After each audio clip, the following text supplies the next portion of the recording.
সাংবাদিক লেখা করেছে।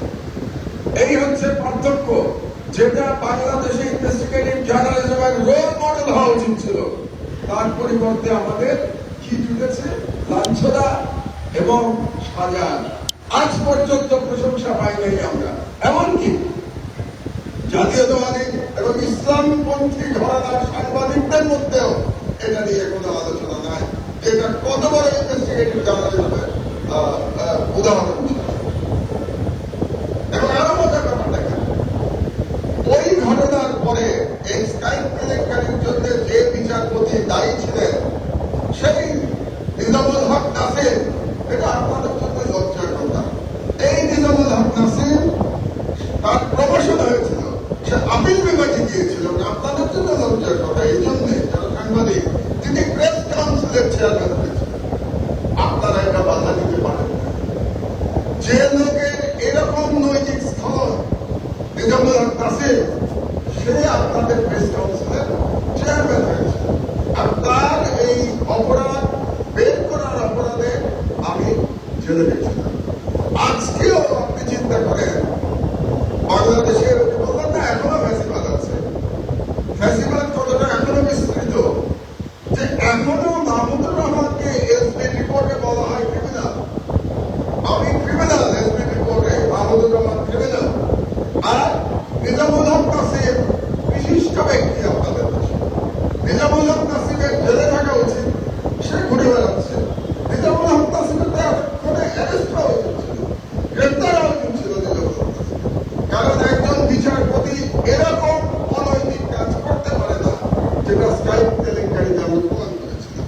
আরেকটা মজার জিনিস আপনাদেরকে দেখায়, এটা একটা কাগজ, এটা কিন্তু বেশ ভাইরাল যেতে হোয়াটসঅ্যাপে। এটা হচ্ছে মোহাম্মদ মহিউদ্দিন আহমেদ, সে হলো বিশেষ পুলিশ সুপার সিআইডি যশোর। তো সে তার প্রমোশনের জন্য একটা কাগজ তৈরি করেছে তৎকালীন সরকারের সময় 2022 সালে।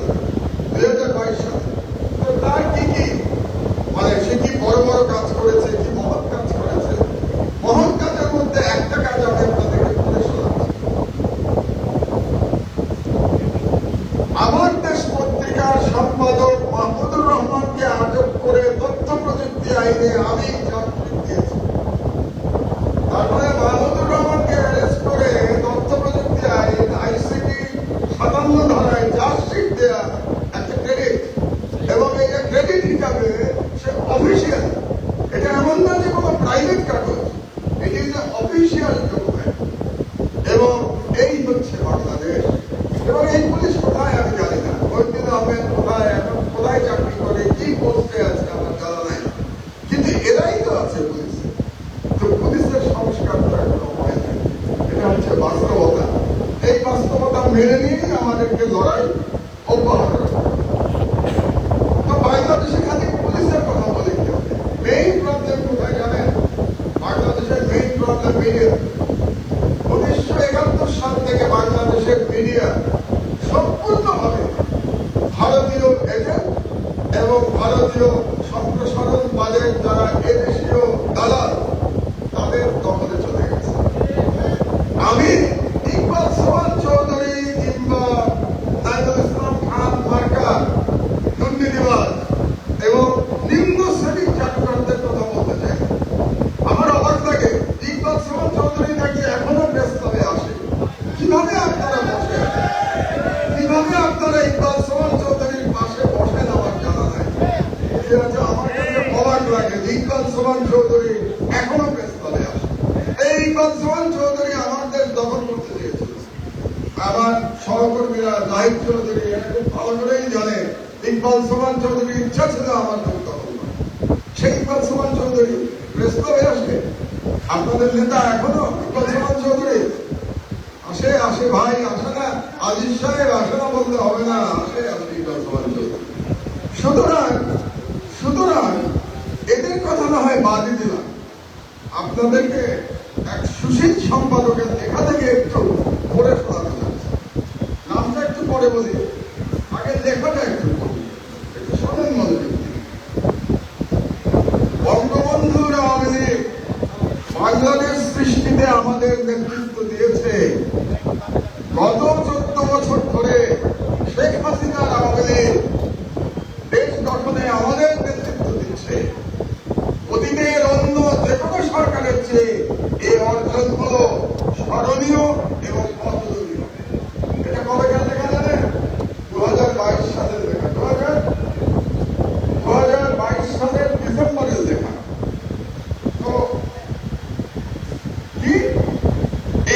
অর্জনগুলো শেখ হাসিনার অর্জনটা কি অতুলনীয় এবং স্মরণীয়।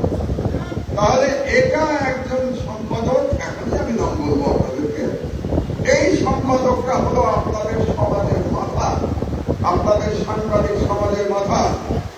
এই স্বাধীনতার পরে, এই স্বাধীনতা যেটা শহীদের রক্তের উপর দিয়ে যে সরকার গঠিত হয়েছে, সেই সরকারের সঙ্গে প্রথম যে সম্পাদক পরিষদ দেখা করতে গিয়েছে, সেই সম্পাদক পরিষদের নেতৃত্ব দিয়েছে এই সম্পাদক।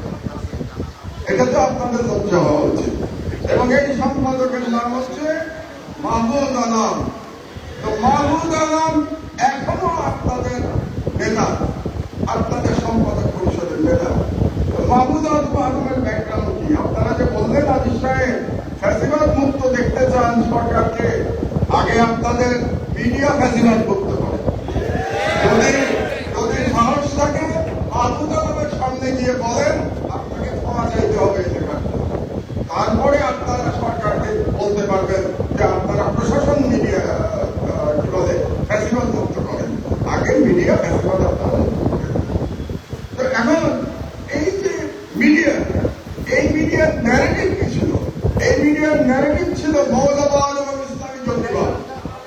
এই দুটো শব্দ ফেরি করে এই মিডিয়া বাংলাদেশের একটা অ্যান্টি ইসলামিক, বাঙালি মুসলমানের ঐতিহ্য, বাঙালি মুসলমানের সংস্কৃতির বিরুদ্ধে একটা আবহাওয়া তৈরি করেছে বাংলাদেশে। এই মিডিয়া দুটা শব্দ ব্যবহার করে মৌলবাদ এবং ইসলামী জঙ্গিবাদ। এটা হচ্ছে ভারতীয় হিন্দুত্ববাদী প্রধানমন্ত্রী মোদীর ন্যারেটিভ। তাই মোদীর ন্যারেটিভ বাংলাদেশে ফেরি করেছে যে মিডিয়াগুলো, সেই মিডিয়াগুলো এখনো কিন্তু তাদের ক্ষমতা নিয়ে দিয়েছে। কাজে তাদের বিরুদ্ধে যদি আমরা লড়াই করতে না পারি, এই বিপ্লব আপনি এগিয়ে নিয়ে যেতে পারবেন না। কারণ একটা দেশের মিডিয়া সেই জাতির দর্পণ। এই মিডিয়াকে এই জাতির সংস্কৃতি, এই জাতির কি বলবো আইডেন্টিটি, এগুলি প্রতিফলিত হতে হবে। বাংলাদেশের মিডিয়াকে দুর্ভাগ্যবশত এখন পর্যন্ত প্রকৃতপক্ষে আমাদের জাতীয় আইডেন্টিটি, জাতীয় ঐতিহ্য প্রতিফলিত হচ্ছে না। এটাই